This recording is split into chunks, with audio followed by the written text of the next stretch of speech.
ಒಂದೊಂದು ಸಾವಿರ. ಆದರೆ ಇದಕ್ಕೆ ನಿಮ್ಮಿಂದ ಯಾವುದೇ ಬತ್ತಿಯನ್ನು ಕೂಡ ಅವ್ರಿಗೆ ಕೊಡತಕ್ಕಂಥ ಅವಶ್ಯಕತೆ ಇಲ್ಲ. ಇನ್ನಿದ್ದು ಈಗ ನಾವು ಕೊಡ್ಬೋದು, ಒಕ್ಕೂಟ ಕೊಡ್ಬೋದು, ನಮ್ಮ ಇಲಾಖೆ ಹಾಕಬೋದು. ಇದನ್ನೆಲ್ಲರೂ ಕೂಡ ಹಾಕೋಂಥ ಪ್ರಯತ್ನ ಮಾಡಿ ಇದು ಮುಂದಿನ ಸರಿನೂ ಕೂಡ ಒಂದು ದೊಡ್ಡ ಅವೇರ್ನೆಸ್ ಆಗಬೇಕು. ನಮ್ಮ ರೈತರಿಗೆ ಒಂದು ಹೊಸ ಪ್ರೋತ್ಸಾಹವನ್ನು ಕೊಡ್ತಕ್ಕಂಥ ಒಂದು ಕಾರ್ಯಕ್ರಮ ಆಗಬೇಕು. ಜೊತೆಗೆ ಈಗಾಗಲೇ 15 ಲೀಟ್ರ್ ಹಾಲು ಕರಿತಕ್ಕಂಥ ಹಸುಗಳ ಮೇಲ್ಪಟ್ಟು ನೀವು ಇದಕ್ಕೆ ಕರ್ತಕ್ಕಂಥದ್ದು ಭಾಳ ಮುಖ್ಯ. ನನಗೇನೋ ನಮ್ಮ ಡಾಕ್ಟ್ರು 18 ಲೀಟ್ರ್ ಕರಿ ಅಂತ ವೈದವ್ಯ ಅಂತಂದರು. ಯಾವುದೋ ಇರ್ಬೋದು 1-2, ಬಟ್ಟು ಇದ್ದಾವೆ ಅನಿಸುತ್ತಾ 18 ಲೀಟ್ರ್? ಹಾಂ ಹಾಂ, ನಾನೊಂದು 15-16 ಲಾಸ್ಟ್ ಆಗ್ಬೋದೇನೋ ಅಂದ್ಕೊಂಡಿದ್ದೆ. ಹಾಂ, ಮತ್ತು ನಮ್ಮ ಅಲ್ಲಿ ಏನು ಇತರೆ ಹಸುಗಳನ್ನ ಕರ್ಕೊಂಬಂದವ್ರಿಗೂ ಕೂಡ ಅವ್ರಿಗೆ ಸಮಾಧಾನಕರವಾಗಿ 2-2 ಸಾವಿರಗಳು ಕೂಡ ಅಂತ ಅದನ್ನು ಮಾಡ್ತಕ್ಕಂಥ ಪ್ರಯತ್ನವನ್ನು ಕೂಡ ಮಾಡ್ತಾರೆ. ಏನೇ ನೀವು ಇಲ್ಲಿಂದ ತಗೊಂಡೋಗಿರ್ತೀರ, ಬಟ್ ಎಲ್ಲವೂ ಆದಷ್ಟು ನೀವೇನು ಒಂದು 15 ಲೀಟ್ರ್ ಮೇಲ್ಪಟ್ಟು ಕರಿತಕ್ಕಂಥ ಹಸುಗಳನ್ನೇ ನಮ್ಮ ರೈತರಿಗೆ ತಿಳಿಸ್ಬೇಕು. ಅದರೊಳಗಡೆ ಕರಿತಕ್ಕಂಥ ಬೇಡ.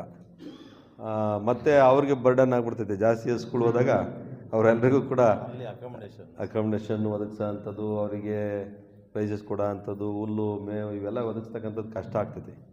ಅದರಿಂದ 15 ಲೀಟ್ರ್ ಕರೆಯಂತ ಗುರುತಿಸಿ ನಿಮ್ಮ ಜವಾಬ್ದಾರಿ ಇದು. ನೀವು ಯಾರೂ ಕೂಡ ಇದರ ನಿರ್ಲಕ್ಷ್ಯ ವಹಿಸಬಾರ್ದು. ನಿಮ್ಮ ವ್ಯಾಪ್ತಿನಲ್ಲಿ ಯಾವ ಹಸುಗಳು ಹೈಯೆಸ್ಟು ಹಾಲು ಕರಿತವೆ, ಗೌಡ್ರೆ, ರಾಮಲಿಂಗೇಗೌಡ್ರೆ, ರೈತರಿಗೆ ಹೇಳಬೇಕು.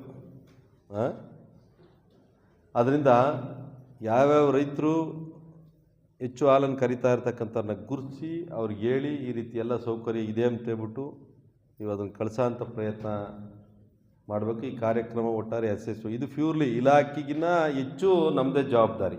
ಯಾಕೆಂದರೆ ಹಾಲು ಕರಿಯೋ ಹಸುಗಳು ಯಾರು ತಗೋನ ಇದ್ದಾವೆ ಅಂದರೆ ಅದು ನಮ್ಮ ಡೈರಿ ಇರ್ತಾವೆ. ಅದೇನು ಇಲಾಖೆ ಇರ್ತಾವಿಲ್ಲ. ಇಲಾಖೆ ಇರ್ತಾಗ ಯಾವ ಇದ್ದಾವೆ, ಕುರಿ, ಕೋಳಿ, ಇಂಥವು ಯಾವನ ಎತ್ತುಗಳ್ಗ ಇಂಥವು ಯಾವನ ಒಂದು ಅವ್ರು ಟ್ರೀಟ್ಮೆಂಟ್ ಕೊಡ್ತಾರೆ. ಏನು ಅವಶ್ಯಕತೆ ಇದೆ ಆ ಅವಶ್ಯಕತೆ ಇರೋ ಫೀಡ್ ಆಗಿರ್ಬೋದು, ಅವನೇನೋ ವಿಶೇಷವಾಗಿ ಹುಲ್ಲು ಕೊಡ್ತಾ ಇದ್ದರೆ, ಬೇರೆ ಇನ್ನೊಂದು ಕೊಡ್ತಿದ್ರೆ ಆತನೇ ಅವನ ಗಾಡಿನಲ್ಲಿ ಹಸು ಜೊತೆಗೆ ಹಾಕೊಂಬಂದು ವಾಪಸ್ ತೆಗೆದುಕೊಂಡೋಗೋದು, ಅವನ್ನ ಖರ್ಚು ವೆಚ್ಚದಲ್ಲೇ ಆತನೇ ತಗೊಂಡೋಗ್ಬೇಕು. ಯಾಕೆಂದರೆ ಉತ್ತಮವಾದ ಬಹುಮಾನ ಕೊಡ್ತಾ ಇರೋದ್ರಿಂದ. ಹಾಗಾಗಿ ಆ ಎಲ್ಲ ಅರ್ಹತೆಗಳಿರ್ತಕ್ಕಂಥವು ಅಂಥ ರೈತರುಗಳು ಯಾರಾದರೂ ಇದ್ದರೆ ಅಂಥ ರೈತರುಗಳನ್ನ ಕಳಿಸ್ಕೊಡ್ತಕ್ಕಂಥ ವ್ಯವಸ್ಥೆಯನ್ನು ಮಾಡಿ. ಮತ್ತು ನೀವುಗಳು ಸಹ ಆ ದಿನ ಬಂದು ಭಾಗವಹಿಸ್ರಿ. ನಿಮ್ಮದೇನು ಬೇರೆ ಜವಾಬ್ದಾರಿಗಳೇನು ಇರಲ್ಲ. ನೀವುಗಳು ಸಹ ಬಂದು ನಿಮ್ಮ ಹಸುಗಳು, ನೀವು ಹಸು ಬರಲಿ ಬರದೇ ಇರಲಿ, ಹೆಂಗಿದ್ರು ಮಟ್ಟದ ಕಾರ್ಯಕ್ರಮ ಇರೋದ್ರಿಂದ, ನಮ್ಮ ಕಾರ್ಯಕ್ರಮ ನಡೀತಿರೋದ್ರಿಂದ ನಮ್ಮೆಲ್ಲ ಕಾರ್ಯದರ್ಶಿಗಳು, ಸಿಬ್ಬಂದಿಗಳು ನಿಮ್ಮಲ್ಲಿ ಯಾರಾದರೂ ಖುಷಿಯಾಗಿರ್ತಕ್ಕಂಥ ಹಸುಗಳನ್ನು ನೋಡಬೇಕು, ಪ್ರಗತಿಪರ ರೈತರುಗಳನ್ನು ನೋಡಬೇಕು, ಭೇಟಿ ಆಗಬೇಕು, ಅವ್ನು ಹೆಂಗೆ ಸಾಕ್ತಿದ್ದಾನೆ ಅಂತ ನೋಡಬೇಕು ಅಂತ ಉತ್ಸಾಹ ಇರ್ತಕ್ಕಂಥ ನಿಮ್ಮ ರೈತರುಗಳನ್ನೂ ಸಹ ಅವ್ರಿಗೂ ಹೇಳ್ರಿ ಬರೋದಕ್ಕೆ, ಬಂದು ನೋಡ್ಕೊಂಡು ಹೋಗಲಿ. ಇದ್ರ ಮೂಲ ಉದ್ದೇಶ ಇಷ್ಟೇ. ಇದು ಪ್ರಚಾರ ಆದರೆ ಅದರ ರಿಸಲ್ಟ್ ಬರುತ್ತೆ. ಯಾವಾಗ ಪ್ರಚಾರ ಆಗಲ್ಲ, ರಿಸಲ್ಟ್ ಬರಲ್ಲ. ಇಷ್ಟೆಲ್ಲ ಯಾಕೆ ಮಾಡಬೇಕು ಅಂದ್ರೆ, ಹೈನುಗಾರಿಕೆಯಿಂದ ಇಷ್ಟೆಲ್ಲ ಸೌಲಭ್ಯಗಳಿದೆ ಅಂತಕ್ಕಂಥದ್ದನ್ನು ನಾವು ಬರೇ ಬಾಯಿಂದ ಹೇಳಿದ್ರೆ ಅನುಕೂಲ ಆಗಲ್ಲ. ಜನಗಳನ್ನ ಕರೆಸಿ ಅವ್ರಿಗೆ ಪ್ರಾತ್ಯಕ್ಷಿತೆಗಳು ಮಾಡಿಸಿ ಚೆನ್ನಾಗಿ ಮಾಡೋನಿಗೆ ಬಹುಮಾನವನ್ನು ಕೊಟ್ಟಾಗ ಬೇರೆ ಜನಗಳು ಇನ್ನೊಬ್ಬ ನೋಡೋವಂಥವ್ನಿಗೆ ತಲೆನಲ್ಲಿ ಉಳಿತದೆ ಅನ್ನೋ ಉದ್ದೇಶದಿಂದ ಸರ್ಕಾರ ಆಗಲಿ, ಹಾಲು ಒಕ್ಕೂಟ ಆಗಲಿ ಈ ಕಾರ್ಯಕ್ರಮಗಳನ್ನು ಮಾಡ್ತಿರ್ತಕ್ಕಂಥದ್ದು.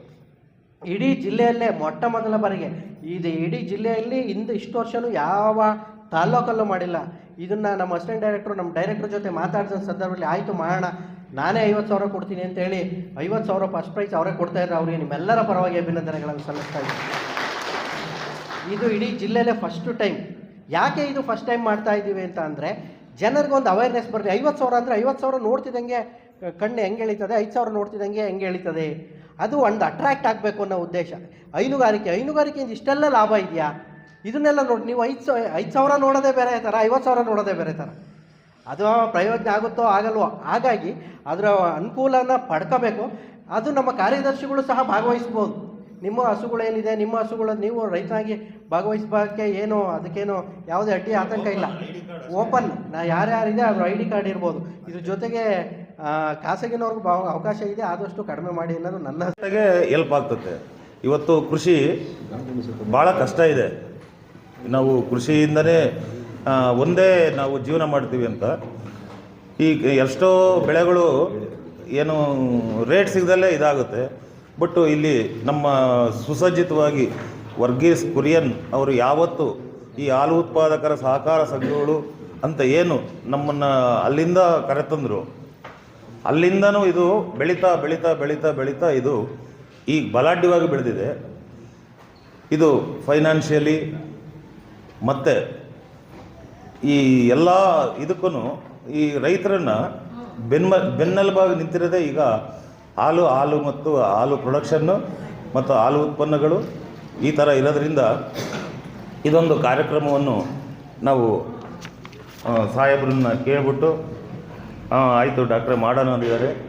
ಇನ್ನೇನು ಅಗ್ಗಲ್ಲ ಏನು ಓದೋ ಅವಶ್ಯಕತೆ ಇಲ್ಲ. ಆದರೂ ಒಂದು ಸರಿ ಶಿರಾ ತಾಲೂಕಿನ ಗೋಪಾಲರು ಮಾತ್ರ ಸ್ಪರ್ಧೆಯಲ್ಲಿ ಭಾಗವಹಿಸುವ ಅವಕಾಶ ಇರುತ್ತದೆ.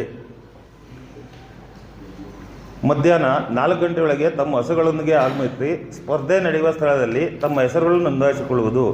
ನಂತರ ಬಂದವರಿಗೆ ನೋಂದಣಿ ಅವಕಾಶವಿರುವುದಿಲ್ಲ. ಈಗ ಯಾರಾದರೂ ದೂರದಿಂದ ಬರ್ತೀವಿ ಅಂದರೆ ನಮ್ಮದು 12 ಗಂಟೆಗೆ ರಿಜಿಸ್ಟ್ರೇಷನ್ ಸ್ಟಾರ್ಟ್ ಆಗಿರುತ್ತೆ. ನೀವು ಯಾವಾಗಲೂ ಏನು ಗೊತ್ತಾ, ಹಸುನ ತಗೊಬಂದು ಒಂದು ಸ್ವಲ್ಪ ಸ್ಟೇ ಮಾಡಿದರೆ ಅದು ಎಕ್ಸೈಟ್ಮೆಂಟಿಂದ ಹೊರಗೆ ಬರುತ್ತೆ ಮತ್ತು ಆ ಎನ್ವಿರಾನ್ಮೆಂಟಿಗೆ ಅಕಮ್ಸ್ಟೆಡ್ ಆಗುತ್ತೆ. ನೀವು ನನ್ನ ಅಡ್ಜಸ್ಟ್ ಆಗುತ್ತೆ. ನೀವು ನನ್ನ ಇದು ಏನು ಅಂದರೆ ಆಲ್ಮೋಸ್ಟ್ ನೀವು 11:30 12 o'clock ನೀವು ಬಂದು ಸೆಟ್ಲ್ ಆಗೋದು ಒಳ್ಳೆಯದು ಅಂತ. 10 ವರ್ಷದಿಂದ ಮದುವೆಯಾಗಿ 10 ವರ್ಷ ಆದರೂ ಮಕ್ಕಳಾಗದಿರುವಂತಹ ರಾಯಚೂರಿನ ಒಬ್ಬ ಮಹಿಳೆ ರೀಸೆಂಟಾಗಿ ಅವರಿಗೆ ಪ್ರೆಗ್ನೆನ್ಸಿ ಕನ್ಫರ್ಮೇಷನ್ ಬಂತು. ಎಸ್, ಜೀನಿ ಸ್ಲಿಮ್ನ ಯೂಸ್ ಮಾಡಿಕೊಂಡು 6 kg ವೆಯ್ಟ್ ಲಾಸ್ ಮಾಡೋದಲ್ಲದೆ PCODನ ನಾರ್ಮಲ್ ಮಾಡಿಕೊಂಡು ಪ್ರೆಗ್ನೆನ್ಸಿ ಕನ್ಫರ್ಮೇಷನ್ ಆಗಿದೆ. ಜೀನಿ ಸ್ಲಿಮ್ ಯೂಸ್ ಮಾಡಿದ್ರೆ ಪ್ರೆಗ್ನೆನ್ಸಿ ಹೆಂಗೆ ಕನ್ಫರ್ಮೇಷನ್ ಆಗುತ್ತೆ ಅಂತೀರಾ? ಹಾಗಲ್ಲ. PCOD ಅಂತ ಬಂದಾಗ ಪ್ರೆಗ್ನೆನ್ಸಿನಲ್ಲಿ ಹೆಣ್ಮಕ್ಳು ಗೊತ್ತಿರೋ ವಿಚಾರ ತುಂಬ ಪ್ರಾಬ್ಲಮ್ಸ್ ಆಗುತ್ತೆ. ಸೊ ಜೀನಿ ಸ್ಲಿಮ್ ಯೂಸ್ ಮಾಡೋದ್ರಿಂದ ಅದರಲ್ಲಿರುವಂತಹ 21ಕ್ಕಿಂತ ಹೆಚ್ಚು ಪದಾರ್ಥಗಳಲ್ಲಿ ಬೇಸಿಕ್ ನ್ಯೂಟ್ರಿಯೆಂಟ್ಸ್ ನಮ್ಮ ಆರ್ಗನ್ಸಿಗೆ ಹೋಗುತ್ತೆ. ಫಸ್ಟ್ ಆಫ್ ಆಲ್ ಹೆಣ್ಮಕ್ಳಿಗೆ PCOD ಅಂತ ಬಂದರೆ 1ಕ್ಕಿಂತ ಹೆಚ್ಚು ಎಗ್ಸ್ಗಳು ರಿಲೀಸ್ ಆಗೋದು ಅಂತ ಪಾಲಿಸಿಸ್ಟಿಕ್ ಓವೇರಿಯನ್ ಸಿಂಡ್ರೋಮ್ ಅಥವಾ ಡಿಸಾರ್ಡರ್ ಅಂತ ಹೇಳ್ತೀವಿ. ಆಂಡ್ರೋಜನ್ ಲೆವೆಲ್ ಬಾಡಿನ ಅಂದರೆ ಗಂಡು ಮಕ್ಕಳಲ್ಲಿ ರಿಲೀಸ್ ಆಗುವಂತಹ ಹಾರ್ಮೋನ್ಸ್ ಹೆಣ್ಮಕ್ಳಲ್ಲಿ ರಿಲೀಸ್ ಆಗೋಕ್ಕೆ ಶುರು ಆಗುತ್ತೆ. ಸೊ ಬೇಸಿಕಲಿ ಅಲ್ಲಿ ಆಂಡ್ರೋಜನ್ ಜಾಸ್ತಿ ರಿಲೀಸ್ ಆಗೋಕ್ಕೆ ಶುರು ಆದಾಗ ಎಗ್ಸ್ ಜಾಸ್ತಿ, ಚಿಕ್ಕ ಚಿಕ್ಕ ಮೊಟ್ಟೆಗಳು ಅಂತ ಹೇಳ್ತೀವಿ, ಅದು ರಿಲೀಸ್ ಆಗೋಕ್ಕೆ ಶುರು ಆಗುತ್ತೆ. ಇನ್ಸುಲಿನ್ ಲೆವೆಲ್ ಬಾಡಿನಲ್ಲಿ ಜಾಸ್ತಿ ಆಗ ಈ ಆಂಡ್ರೋಜನ್ ಆ್ಯಕ್ಚುಲ್ ಆಗಿ ಜಾಸ್ತಿ ರಿಲೀಸ್ ಆಗೋದು. ಸೊ ಓವೆರೀಸ್ ಪ್ರಾಪರ್ ಆಗಿ ಫಂಕ್ಷನಿಂಗ್ ಮಾಡಲ್ಲ. ಜೀನಿ ಸ್ಲಿಮ್ನಲ್ಲಿ ಇರುವಂತಹ ಬೇಸಿಕ್ ನ್ಯೂಟ್ರಿಯೆಂಟ್ಸು ನನ್ನ ಓವೆರೀಸಿಗೆ ಅಂದರೆ ಹೆಣ್ಮಕ್ಳಿಗೆ ಬೇಕಾಗಿರುವಂತಹ ಓವೆರೀಸಿಗೆ ಬೇಕಿರುವಂತಹ ನ್ಯೂಟ್ರಿಯೆಂಟ್ಸ್ನ ಪ್ರೊವೈಡ್ ಮಾಡಿದಾಗ PCOD ನಾರ್ಮಲ್ ಆಗುತ್ತೆ, ಎಗ್ಸ್ ನಾರ್ಮಲ್ ಆಗಿ ರಿಲೀಸ್ ಆಗೋಕ್ಕೆ ಶುರು ಆಗುತ್ತೆ, ಪೀರಿಯಡ್ಸ್ ಕರೆಕ್ಟಾಗಿ ಆಗುತ್ತೆ. ಆವಾಗಲೇ ಪ್ರೆಗ್ನೆನ್ಸಿ ಯಾರಾದರೂ ಪ್ರಾಬ್ಲಮ್ ಅಂದರೆ ಟ್ರೈ ಮಾಡಿ ಪ್ರಾಬ್ಲಮ್ ಆಗ್ತಿದ್ರೆ ಅವರಿಗೆ ಪ್ರೆಗ್ನೆನ್ಸಿನಲ್ಲಿ ಹೆಲ್ಪ್ ಆಗೋದು. ಸೊ ಜೀನಿ ಸ್ಲಿಮ್ನ ಯೂಸ್ ಮಾಡಿಕೊಂಡು PCODನೂ ಕೂಡ ಸಾಲ್ವ್ ಮಾಡಿಕೊಂಡು ಪ್ರೆಗ್ನೆಂಟ್ ಆದಂತಹ ರಾಯಚೂರಿನ ನಿಮಗೆ ಅವ್ರ ಹೆಸರನ್ನ ಹೇಳೋಕೆ ಅವ್ರಿಗೆ ಇಷ್ಟ ಇಲ್ಲ. ಹಾಗಾಗಿ ನಿಮಗೆ ಕಂಗ್ರ್ಯಾಚುಲೇಷನ್ಸ್ ಫಸ್ಟ್ ಆಫ್ ಆಲ್. ಹಾಗೆ ನೀವು ಅಷ್ಟೇ ಏನಾದರೂ ಹೆಲ್ತ್ ಇಶ್ಯೂಸ್ ಇದ್ದರೂ ಅಥವಾ ಪ್ರೆಗ್ನೆನ್ಸಿ ಪ್ಲ್ಯಾನ್ ಮಾಡಿ ನಿಮಗೆ ಪ್ರಾಬ್ಲಮ್ ಆಗ್ತಿದೆ, ಮೆಡಿಕೇಷನ್ಸಲ್ಲಿ ಇದ್ದೀರಾ, PCOD ಇದೆ ಅಂತ ಹೇಳಿದ್ರೆ ಕೆಳಗೆ ಡಿಸ್ಪ್ಲೇ ಆಗ್ತಿರೋ ನಂಬರ್ಗೆ ಕಾಲ್ ಮಾಡಿ ಜೀನಿ ಸ್ಲಿಮ್ನ ಆರ್ಡರ್ ಮಾಡ್ಕೊಳ್ಳಿ. ವೆಯ್ಟ್ ಲಾಸ್ ಮಾಡೋದು ಅಷ್ಟೇ ಅಲ್ಲದೆ ನಿಮ್ಮ ಹೆಲ್ತ್ ಇಶ್ಯೂಸ್ಗಳನ್ನು ನಾರ್ಮಲ್ ಮಾಡಿಕೊಂಡು ಹೆಲ್ದಿ ಲೈಫ್ ಸ್ಟೈಲ್ನ ಲೀಡ್ ಮಾಡಿ.